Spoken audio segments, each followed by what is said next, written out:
Hi, I'm Brett Ullman. Welcome to Navigating Everything, the channel where I try and help you navigate tough topics like parenting, mental health, how to be a better man, and many others. Today, I want to give you a list of my top books I read in 2020.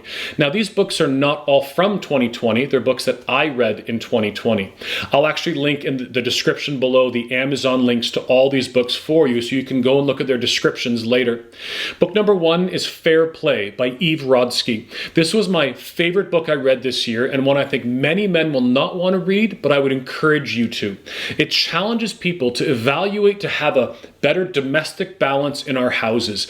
It's so much more than chores. It talks about the mental load amongst other things. After reading this book, I would actually encourage you to go out and buy what's called the Fair Play playing deck. It's actually a deck of cards with all the things that we need to look at in our homes. Spend some time and work through this as a couple. Really amazing. Number 2, Doing Life with Your Adult Children by Jim Burns. Looking at how we parent adult children. Just like there's a difference and a transition from parenting a student in elementary school than how we are in high school, likewise, when our kids head into college or university or beyond, we have to parent differently as well. Really great conversation on this. Number 3 is Atomic Habits by James Clear. Probably my second favorite book this year.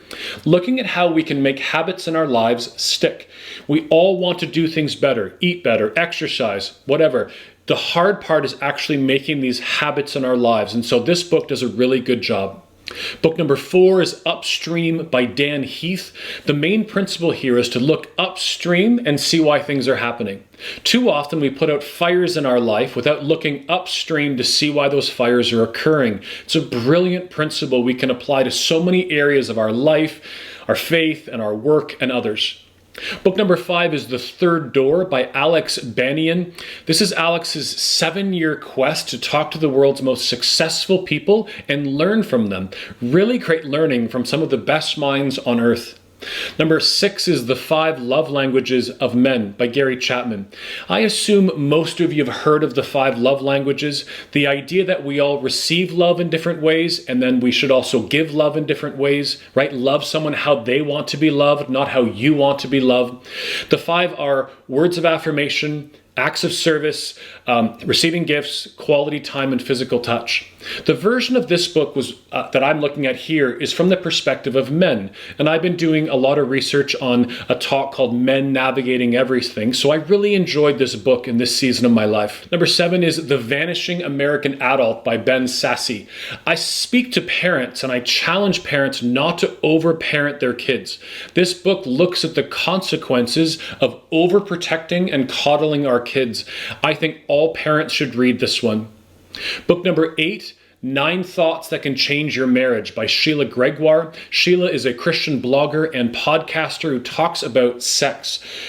If you search To Love, Honor, and Vacuum, you will find all her material. I'll add it in the bio as well. I really enjoyed her book here. I like the intentionality of looking at how to improve your marriage. Great practical conversations here. Book number 9, True Love Dates by DEBRA FILETA. Now this title is sort of a play on words from the book from a long time ago, True Love Waits. This is True Love Dates. Number 10 is The New Lonely by Heath. The byline for this book is Finding Intimacy in the Age of Isolation, looking at some larger changes in society that have brought about this issue to the forefront, right? What are the things that have changed, but also looking at ways that each of us, you and I, how we can work at being less lonely and finding more connection. My new book, Parenting Navigating Everything, has an entire chapter on loneliness. I will take a video about my book and tag it above if you want to go deeper into that conversation. Well, those are my favorite books for 2020. If you choose to pick up a copy of any of these, I'd love to hear what you thought about them. And if you want to add into the comments any of your favorite books for 2020, I would love to hear them and maybe add a few more to my reading list for the next upcoming weeks and months. I'll talk to you soon. Bye. Number 5.